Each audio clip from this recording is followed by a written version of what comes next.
Ben in London that isn't working right now.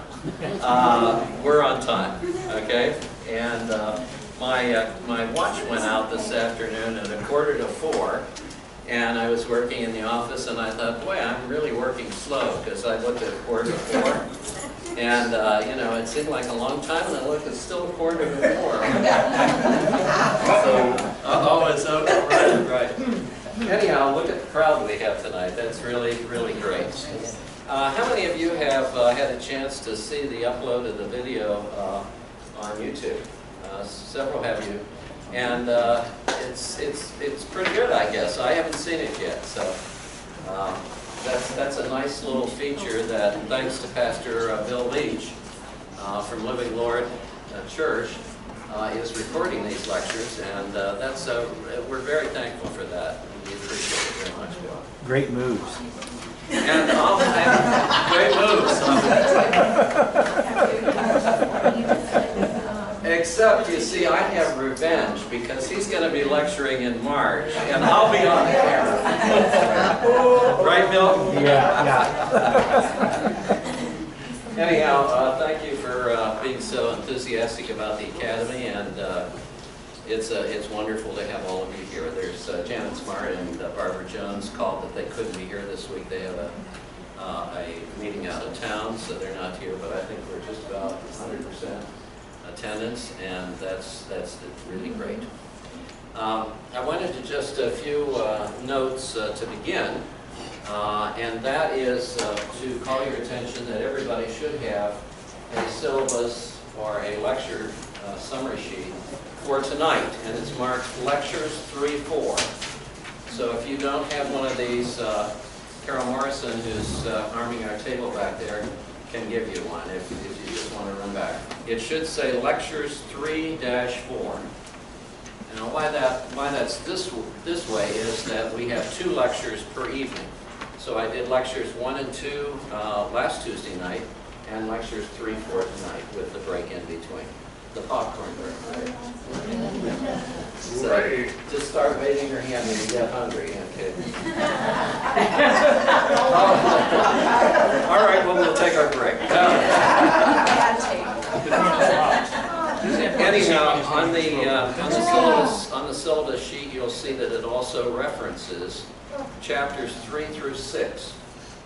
And so essentially what we're doing is the first lecture was chapters 1 through 3, and then we're kind of still dipping back into that just a bit where we ended last time with Constantine.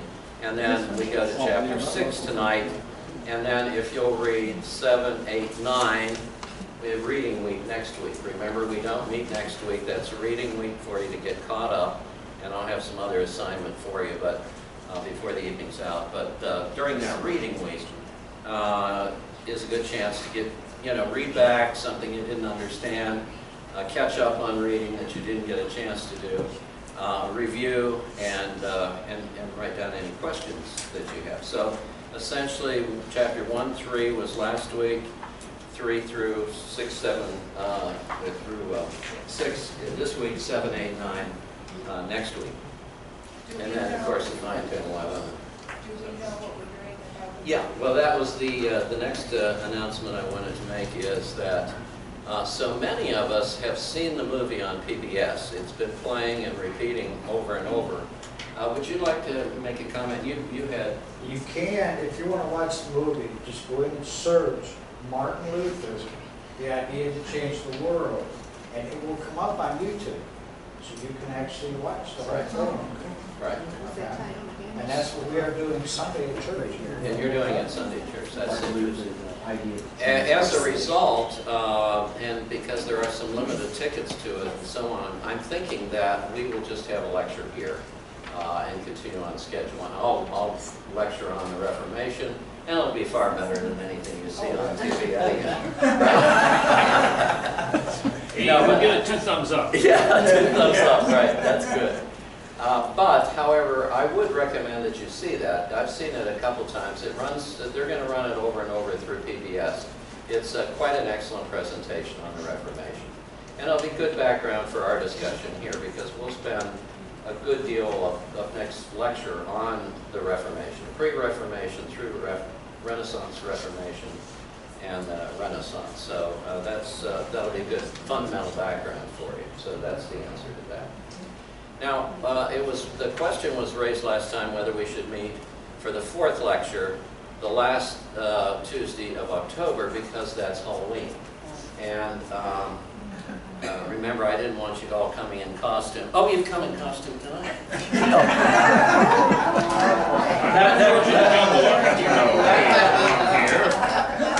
That means that on Halloween you'll be your real self, right? Scary thought.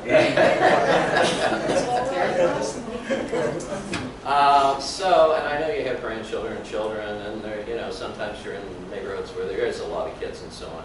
So we're going to flip that lecture to the first Tuesday of November, which is election day. But I don't think that's problematic because it's a kind of an off-year election, and there's plenty of time to vote before you get here at 6:30. So we'll just flip that last lecture to the first Tuesday of November. So in other words, an additional reading week, if you will. Yeah, it'll be reading week next week, then we'll come back for a lecture, and then we'll be off a week, and then come back for a lecture. So it'll be just an added reading week is what you're saying. That's right.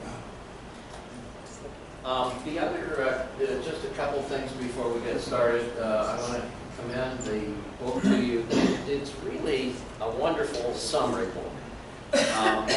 If we were to have more time than these 4 lectures, or 4 evenings of lectures, total 8 lectures, then we would use something probably a little bit more expanded. And those of you who would take a course from me for like a regular college course or a seminary or something would use this book. And this is absolutely the finest thing out there. It's written by all the Oxford group, and it just goes into a lot of interesting things in depth. So if you want to go deeper into any of these things that might have pricked your interest, I would suggest, and we do have these on stock at the bookstore, St. John Bookstore, Academy Bookstore, and it's just an excellent book. In fact, one of the writers in here is actually a friend of mine, personal friend of mine, from the seminary from Oxford. However, this book is just a wonderful book, and if you have taken the time to read the subtopics, the headings, you'll find that he has a lot of tongue-in-cheek.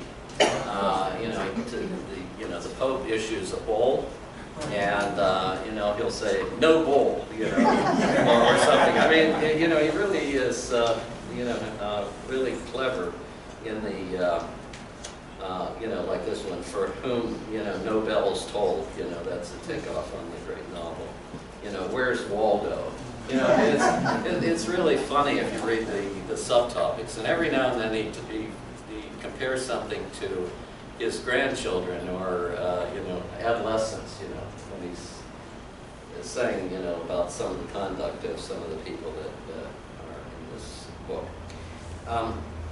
For next week, in the back of the book, you may not have noticed that there is a quiz section in the back, and although we're not giving grades or testing, if that were to be the case, these would be little quizzes in the back. So if you go back into about 6 or 7 pages from the back, you'll find that the chapters have a quiz for each chapter. Chapter 1, Chapter 2, and so on. And those are good things to do after you've read or after you've heard the lecture. Go back and just check to see how much comprehension you have. And those things that you find that you're missing on the quiz, then you use the quiz as a kind of academic stimulus to go back and check something out that you're a little bit hazy on. So they're really neat. They're true and false and multiple choice, all the kind of things we like. And but there's a quiz for each chapter. So during reading week, I'm going to suggest that you go back and you read those and fill in your quiz. I won't collect them in, so you don't have to worry about missing something, but just fill them in. Now, I will tell you, if you're not listening, and so don't listen to what I'm going to say next. Just close your ears. But the answers are also in here. So if you don't want to ruin it, you want to do it yourself, then if you need to find the answer, they're also in that little chapter, or that where the quizzes are. So, but you didn't hear that, of course. All right. So I didn't want you to hear that. But anyhow, sometimes you say, gee, I can't figure that out. I wonder what he means. And then the answers are there too. So it's a really good book. I think what it will give you is a wonderful background to the lectures which I give, and fills in some of the detail. The lectures that I'm trying to do for you is to get the great themes, the high points, and the major points of Christian history and tradition as it affects particularly Western culture. So it's a really good book, and we try to get a really good, that's a really good price we got, because we buy by volume, and you can't get any cheaper on Amazon. So St. John Bookstore, this is your first choice. The book table is back there. There's selected titles if you want to peruse some of that stuff. It's all good. It's all been hand selected, like good produce, so that it's competent material. You're not reading something that is going to throw off your faith, or something that is not academically competent. Now, having said all that, let's think a little bit about tonight. We're coming into a period. We ended last time with Constantine in the 300s, and what we're going to do today is we're going to look at about 1,000 years of church history. And that's going to be a monumental task, but we're going to do it in a way I think you're going to enjoy it and find it meaningful. What we're going to do is try to not get tied up with the trees in the forest, but we're going to try to look at the major themes that are going to play out along here. And then as you read, you'll fill in the gaps of some of the detail. I'd like to start by asking you, so far, what do you think about the early church? What's your impression? It's very interesting. When you get together with church members, they often say, if only the church today was like it was in the first century. And I think, oh my gosh. Lord help us. Lord help us. Okay, if that's what it was like in the first century, I think as you read here, you just see gosh awful stuff, don't you? And gosh awful people. And you wonder how in the world this all sort of fits together. And the author, I think, wisely calls your attention here and now to say that even in these things, God is working his way, even in spite of the weaknesses of human beings. If you ever need proof of the sinfulness or the fallen nature of human beings, or the inability of human beings to rise to the greatest heights, all you have to do is study the history of where we've been, and you see it. And I think that plays out. Now, the early church, as we talked last time, it was where we began was with the idea that upon the death of Jesus, which was unexpected, certainly not predicted by, it would be predicted by the scriptures, but certainly not by those who were his companions, that they would have ever thought that if this is the Messiah, that the world would kill the Messiah. And so the early apostles, as we talked about it last time, were faced with the monumental task of having to figure this whole thing out. And so that's why there is so much variant of opinion. I mean, it wasn't cast in stone. There wasn't a book that fell out of the heavens and all of a sudden they found everything they needed to do and it was all written down. Nothing was written down. As we talked last time, it was all oral tradition. The letters of St. Paul come years after Jesus' death. The Gospels years after his death. And so in that first century, what we're doing is trying to figure out who this Jesus really is. We know that he lived and breathed. We know that he did miraculous things, that he was a miracle worker, that he had unique insights into Scripture and tradition, that he had, when he appeared in the temple, he read from the great scrolls, and they were absolutely amazed at his wisdom and his understanding. So you have a unique person that has what I would say was a fabulous charismatic personality. There's no question about it. People gravitated to Jesus. Now remember, they didn't read back in those days, so everything was oral, spoken.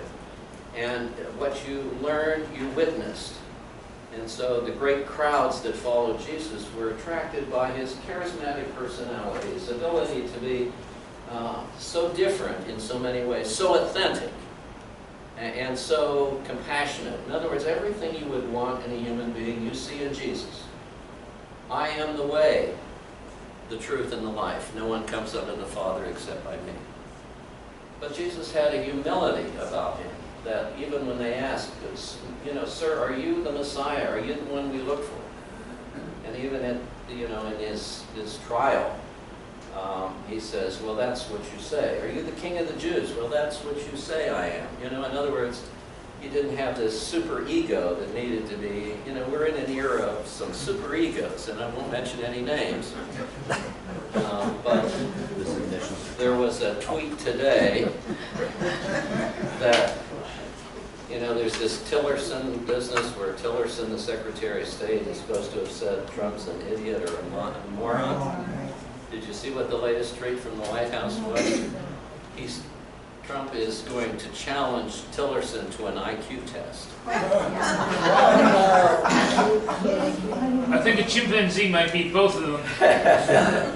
The point is, not to get political here, but that would never have been Jesus. Jesus wouldn't be doing tweets. Right. Jesus wouldn't be lowering his status by getting into little, schoolyard twits or whatever. I don't even know the word. But the point is, human beings have failings. We all do. From the highest office to the lowest office. To even those in the church. And we're seeing that in Christian history. So that, human beings still need the grace of God to be bestowed upon them and to sort of hone off the rough places of our lives. I think the Christian journey is one in which we hopefully make a pilgrim's progress. From where we began when we were, not as mature as we are today, to where we have a certain Christian maturity, that we can handle criticism, that we can handle stress, that we can be more patient, that we have the virtues that I've been talking about in my sermons, the great, the gifts of the Spirit from Galatians. To be, self-control, and to be patient and loving and kind and generous. Those are the kind of characteristics that we hope that we are inculcating in our lives as we grow in the Christian faith, so that we're hopefully more mature in the Christian faith than we were when we began. Jesus had it all from the beginning. He didn't have to go through any growth routine. He didn't have to sort of try out and then get corrected and so on. Jesus, because of who he was, uniquely God incarnate, had it all put together. And so the wonderful thing about Jesus is that he becomes for us the model of the godly life. We could have no better coach. We could have no better rabbi, pastor, teacher, because by his life, he exemplifies what the life of the kingdom of heaven on earth is really about. Unfortunately, in that day and in our day, there are people that don't take him seriously. They are saying, well, that may be, but I'll do it my way. The old Frank Sinatra routine, I'll do it my way, Well, doing it my way is often not so great. And, it's kind of foolish. I mean, think of if you were a coach of a football team, and every player on the football team decided to run their own plays, regardless of what the coach said. Well, you'd have a disaster. And in many ways, we are like the players in the game. The coach has given us rules, regulations, suggestions, commands, and we decide, oh no, we're going to do it our way. And as a result, we get a very messy world in which we find ourselves, then and now. That's why St. Augustine could write about the city of God and the city of man. In other words, that there is two kingdoms, and as you compare and contrast one with the other, you see that the kingdom of man has a lot of flaws. Now, there's a lot of good things too. I mean, Christian history certainly doesn't demean human beings. We are the creatures of God. We are the gifts of God. We are born because God wishes us to be here. As I said this Sunday morning, we are not accidents of birth. We have been designed, dreamed, loved into existence by a wonderful and merciful God. In that great psalm it says, "Even in my mother's womb, you knew my name, you called me by name." Meaning that every one of us has the touch of God upon their lives. We are made in the image of God. What does that mean? It means that we reflect through our lives much of the grace and beauty that can be, that God works through and in us. Do we meet the mark? Do we always obtain the greatest and best? No, of course not. But God understands that and makes allowances for our flaws and continues to search us out and find us and encourage us on the way. As we leave on Sunday mornings from St. John's, I always say, be well, my friends, be well, journey well. Because that is what we're about. We're about a sacred journey through life, from birth to death to life again. And this Christian history that we're looking at is how men and women have tried to put meaning and substance to this miraculous experiment of God in this little place, this little speck of dirt in a beautiful universe called Earth. With that having been said, think about all the different opinions that you're reading about in your books that we've talked about. Because human beings were earnestly trying to figure out, put meaning to, what this God really is like. I mean, it's a lifetime quest. You know, the rabbis always say, you can never study the Torah completely to its end and its conclusion. In other words, the Bible is endless. And for 2,000 years, scholars have been writing, reading, commenting on, and still there's things to read, write, and comment on.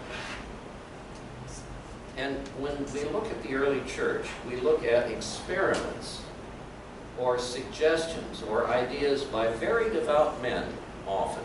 And I use men advisedly here because the early church was predominantly dominated by men. But we have significant women also that are reflected in your book. But when you think about it, the heresies that we talked about last time are only heresies after the fact. What they were was bishops, churches of many areas in the world, the Egyptian Christians or the Eastern Christians, the Antiochian Christians, the Roman Christians, the Christians of Nicaea or Jerusalem.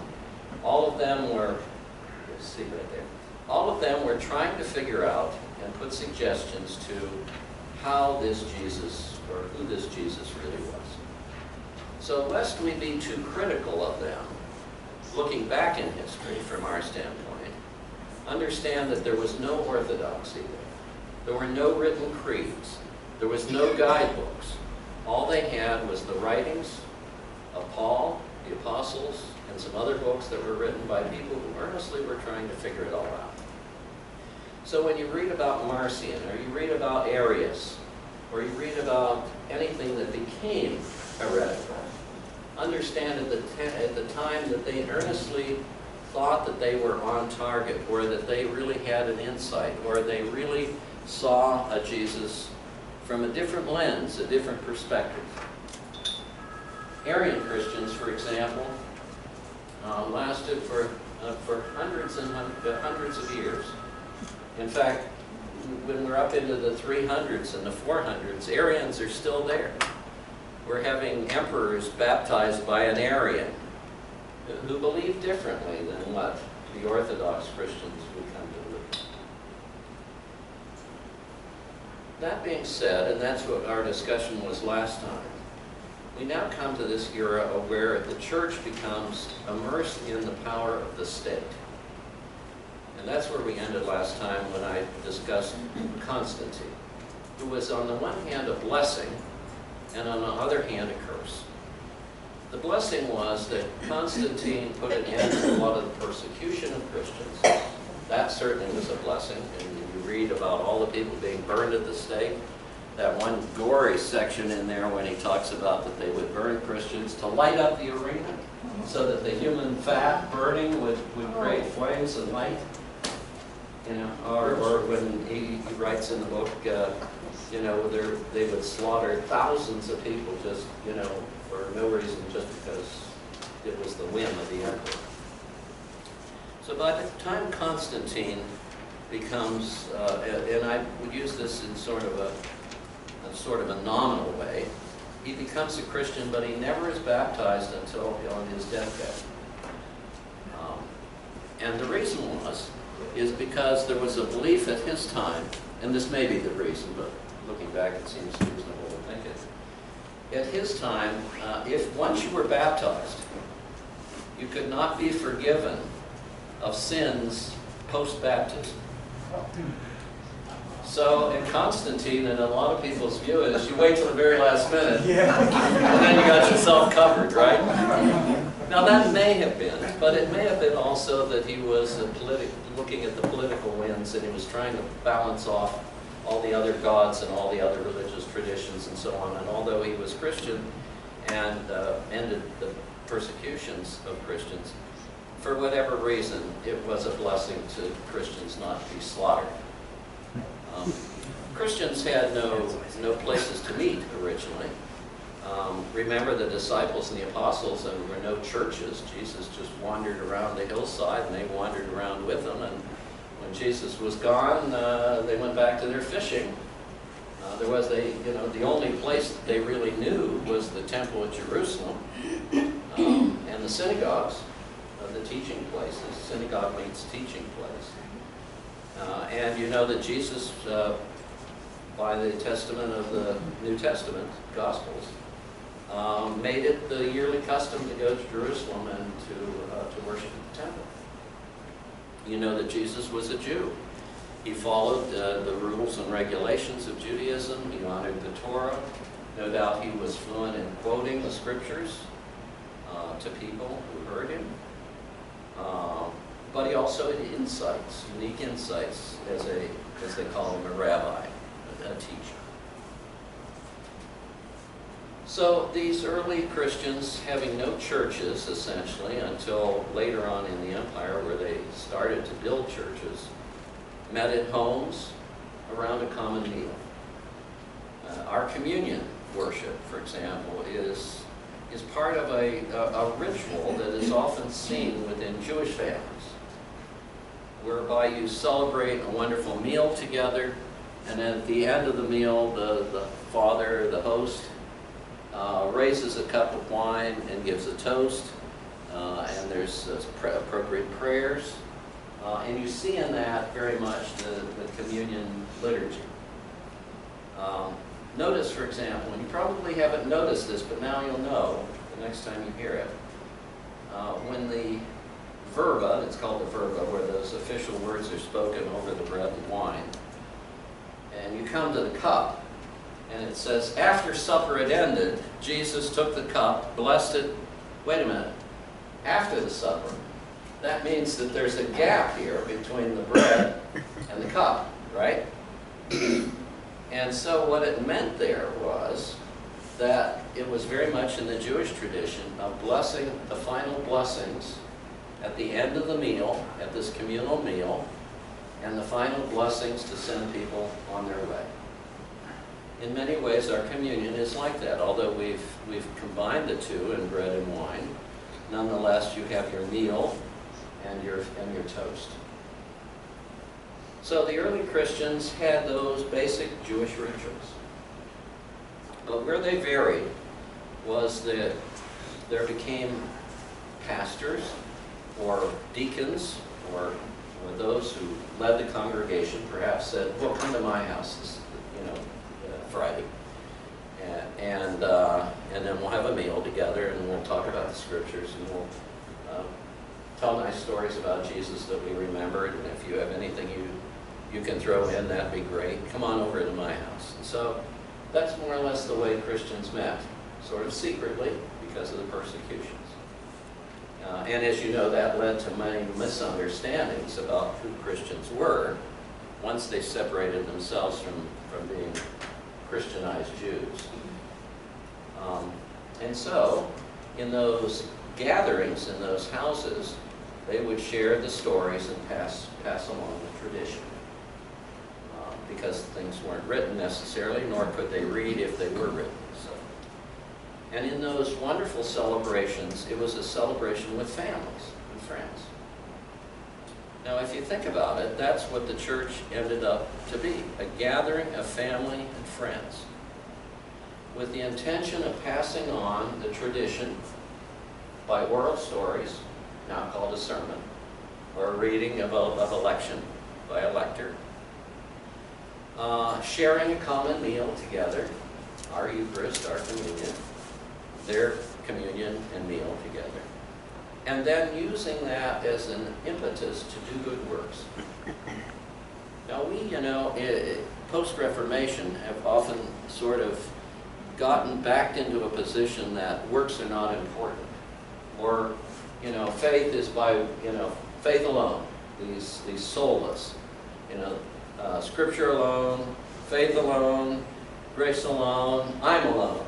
Is that in there? No. But all these alone business. Well, that has its place, and we'll talk about that. But in the very early Christian concept is that if you don't do good works, your faith is not really deep, or you really haven't heard the message. And if you notice what Jesus' ministry was always doing good works, right? Healing here, healing over here, feeding here, doing this.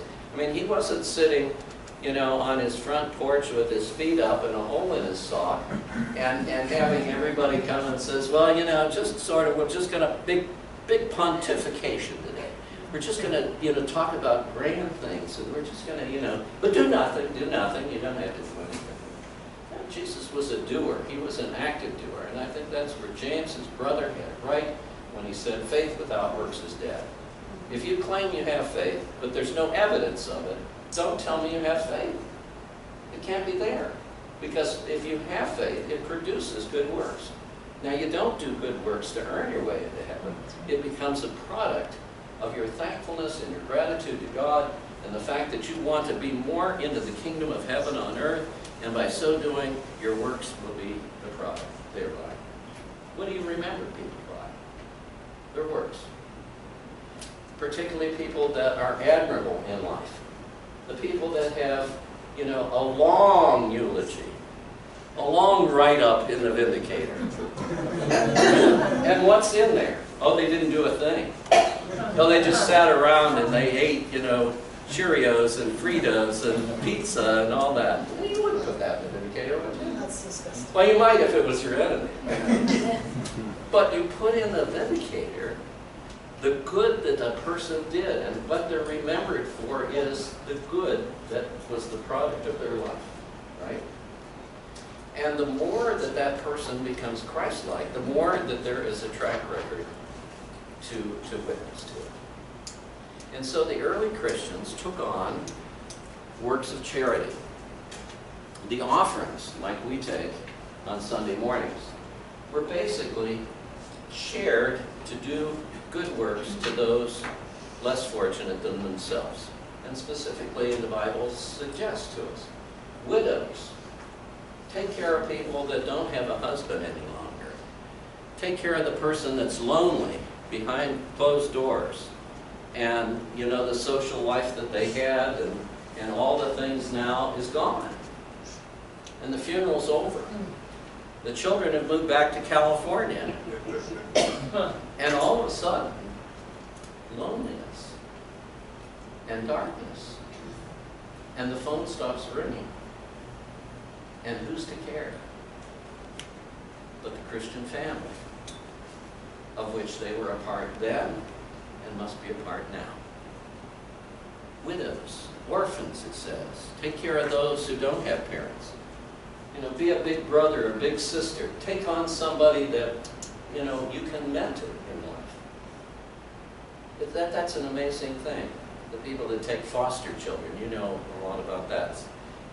But just think that there is somebody maybe in your neighborhood or in your workplace or whatever that's lost a father, or the father's not there, and so you might take that child to, you know, the ball game, or you might teach them how to ride a bike, or, you know, you might be a mother who, you know, just loves children, and so, you know, you entertain the kids in the neighborhood, whatever.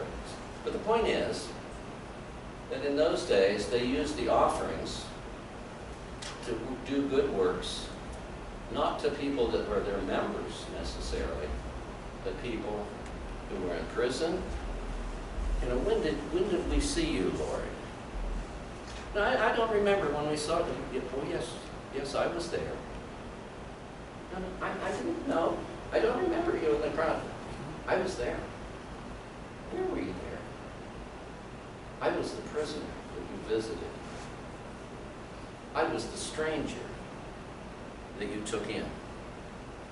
I was the person that had the flat tire on the street and it was raining and you got out of your car and you became drenched too to help them along the way. Who was there? A stranger. I've told this story to people in the academy. I remember being in another church. It was a snowy, wintry day.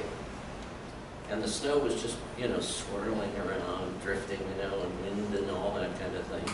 And there was a knock on the door. I opened the door and there was a person standing there without a coat. The snow was... I said, what are you doing here? Come on in, quick. Slam the door. Boom! You know, the wind took the door, you know. He said, can I just come for just a minute to get warm? I said, would you like a cup of coffee? How about a cup of tea? The Altar Guild just has some wonderful stuff left over in the refrigerator, right? You know, like the sweet rolls you make. Got those out, got the coffee out, set them down, and I said, you don't have a coat. I said, well, I'm just going a short distance. You've got to have a coat, you can't go. Can I take you? No, don't want any. Do you want any money? No, don't want any money. I just need to warm up a bit. So I looked on the coat rack and, you know, we had a rummage sale, and so he's having his cup of coffee and his sweet roll and Danish, and go back and, gee, here's a coat that looks pretty nice. So I brought it out and I said, you know what? How about this coat? Oh, I couldn't take that. Well, here. No, I couldn't take it. I said, you know, you're not going to get out of here unless you have this coat. So it's either you take the coat or... Okay, I'll take the coat. And I had some gloves, and so I said, here's a pair of gloves. He said, oh, I couldn't take those. I said, yeah, I want you to have these gloves. He didn't know they were mine. I gave up my gloves. I said, can I take you any place? He said, no. He said, oh, I've got to be going. He said, but I thank you. I don't know how much this means. And he opened the door, and there was a big of snow again, and he walked out, and I closed the door, and I walked around to where there was a window, and I looked out, and he had disappeared in the swirl of the wind and the snow. Now I could guess who that was, because I'm a man of faith. And I do think that was Jesus. He disappeared. There were no tracks. I went outside, and he was gone. I wonder about that. Scripture says, entertain strangers lest you entertain angels in disguise. Right? Now, I just wonder, if I had opened the door, I felt very blessed by that moment. I still do, and in sharing it, it's almost brings an emotion back together. But think of what if I had said, I'm really busy right now. I've got a sermon to prepare for Sunday. This is a church here, We're only open between 9 and 12. The secretary's gone. Can you come back tomorrow? I'm really busy. I wonder if I had been like walking on the road and, the Good Samaritan, and I had been the priest that walked by, the elect attorney that walked by, the important person that walked by, didn't have time, didn't have the inclination, didn't have the heart. Right? And what the early Christians had that was admirable beyond explanation was they had this sense of community. They had this sense of heart. That they knew they couldn't figure out everything about Jesus intellectually or scholastically. They didn't have PhDs and all that. They didn't do their doctoral dissertation on something. But what they knew is that they had seen a miracle in their life. They had seen in Jesus the image of God. And they had seen that their lives can be something special by the blessings that God bestows upon all of us who follow in the way, the truth, and the life. So those early Christians gathered together. But because we're human beings, sooner or later we needed structure. We needed organization. And, if you're meeting at 9 o'clock, that's competing with me meeting at 9 o'clock. You can't have that. We've got to, work this out. And pretty soon you got what is called overseers. And I like how he uses that word rather than bishop in here. He says overseer. Now, see, an overseer to me has a little bit different connotation. It probably doesn't, and etymologically, that's a big word meaning, the origin of the word. But an overseer seems to have somebody that has a lot of clout, you know what I mean? He's overseeing, he's checking you out. No, don't do it that way, do it this way,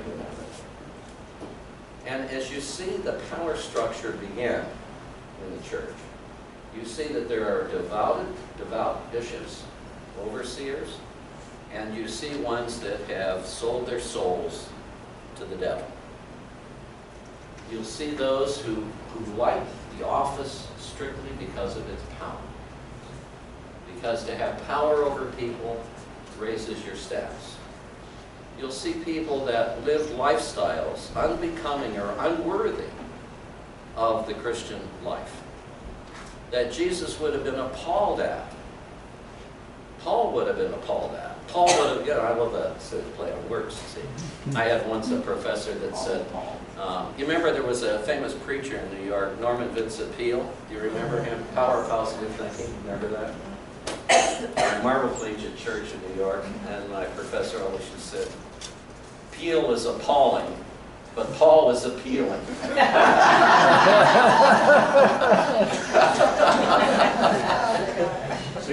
Sometimes speakers can do stuff like that. Anyhow, and so we see that the church itself became powerful. It became part of the state. It took on the trappings of the state. It became no longer sort of the common person. It became nobility and royalty and all the trappings. And as a result, the church became degenerate. Not all. There were many faithful bishops, many faithful Christian congregations, even though they were called later heretics. Many of them were faithful, did good works, honored the Christ in a different way than we do, but they nevertheless honored Christ as well. So how does this all play out? The church at some point decided they had to have some sort of core teachings. There were too many variants. I mean, whether Jesus was divine or not divine, whether he was purely human and not the God. We talked about all these things last time. whether Jesus was just adopted at baptism, so-called adoptionist point of view. This is my beloved Son, in whom I'm well pleased. Sad. Jesus now becomes divine. Okay? Before he was sort of, cool. There's my, get that. I'm cool. And then zap. After that, he's divine. He just floats, but a couple inches off the floor. There were Christians that believed he was just spiritual and not really a human being. It was a sort of an image or a vision. And then we had the Gnostics that we still have today who believe that there's secret teachings, that you have to have certain secret rituals and so on to really get into the core. Any of you who have been in a college fraternity know the rituals, you have the secret handshake, that kind of stuff, Oh, you're one of me. Oh, I know you. Hey, come to the clerical collar there. Oh, yeah, that's right. Anyhow, Masons, any of the secret, Elks, Eagles, all the societies, you have these little rituals and so forth. Very important to the community. But the church developed its own rituals and its own traditions. But by the time of Nicaea, the Council of Nicaea, that, as I said, Constantine now commands us to meet the bishops, and there's hundreds of bishops assembled, and they come up with basically what is known as the Nicene Creed. That becomes sort of the creedal statement from the church from that point on and forevermore, with tweaks and adaptations and changes, but basically the core is there by 325 and 351 at Chalcedon. Before that, there were sort of basic creedal statements. We can see it in the New Testament, for example. Probably the first creed was, Jesus is Lord. That's in the New Testament, in the Gospel. Jesus is Lord. Who's Jesus? Jesus is Lord. That's a creedal statement. It's a statement of who Jesus is. But now it becomes amplified by the power of the Holy Spirit that works through these church prelates, the bishops, so that the faith can be structured. Now, there's a belief that the reason the bishops come to be the dominant force in early Christian communities, the development of the Christian church, is that there was a belief, and still is, that the faith is maintained by the bishop. That the bishop's chief calling and responsibility is to maintain the faith and to discipline those who fall outside of the faith or do not follow the faith. So in the great church traditions, the bishop is the sign and seal of the Christian faith, maintained from one to the other. Later on, we'll see that this develops into a rather extensive or elaborate doctrine or a procedure called apostolic succession. It means that the original apostles passed down the teachings of Jesus, the authentic teachings of Jesus, one to one. And they did that by the laying on of hands, the symbolic laying on of hands. That in the church tradition, to be ordained, that is, to be called into the ministry of the church, at least in the great traditions of Roman Catholic, Lutheran, Episcopal, and so on, we find that the power of the ministry, or the authority, I should say the authority of the ministry, is passed on one to the other by the laying on of hands.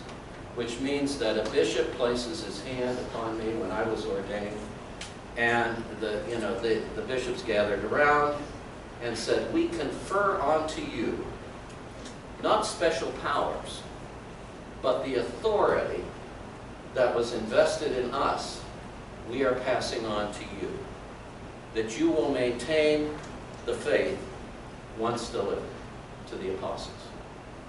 So my chief calling is to maintain the credibility, the authentic nature, and the orthodox faith to which we are called. And to call people to task when one varies from that faith. And to be a rabbi, in the sense that Jesus was a rabbi, to teach the wonders of the faith to those that will come after us. Now, every Christian has that responsibility to a certain extent. But it's invested in the clergy from this as the traditions develop to maintain that authenticity. Because if you don't have somebody that's maintaining the authenticity, you have exactly what happened in these centuries that we've looked at, where one person goes this way, one person goes that way, one person goes over there, and they'll say, well, you know, my faith is just as good as yours. I don't believe what you believe, but I believe what I believe, but I don't believe what you believe, and you don't believe what I believe, and so on. But I'm right. And they said, no, you're not. I'm right. No, you're right. I'm right. No, you're right. Well, how can you be right if you're right, and I'm right, and you're right, and I'm right? Oh, it all comes back to me. Strange, isn't it? So there has to be somebody that says, wait a minute here. You can't do that. You can't be having concubines in the rectory. I mean, that just isn't part of the faith. No matter how strongly you believe that the concubine is the best concubine you ever had, doesn't justify them being in the rectory. Right? And we know that what happened even in church traditions, there would be children of clergy that were unmarried. And I mean, you think, what's going on here? You know, you filled in the blank, you know, but that's what happened. And so you see the reasons for creeds. You see the reasons for ecumenical councils, where it's not just one person deciding what they want to do and what's right and who's wrong, but we get a collaborative effort. And so when you see these great councils like Nicaea and Chalcedon and Constantinople and the Lateran councils and all this, it's made up of hundreds of church officials that are coming together to work out together what the teachings, the normative, that is the regulation teaching, the authorized teaching of the church will be. And that prevents all this schismatic, all these breaks and, one way going, well, I don't like that, so I'm going to leave and start another church over here. Your Holy Apostles Church over here, so you're going to be Holy Apostolic Church over here. But then somebody gets mad and says, no, I'm not going to be there. I'll go over here and establish a church, and that's going to be more Holy Apostolic Church. And then somebody says, no, that's wrong. I'll go over here, and that's the most Holy Apostolic Church.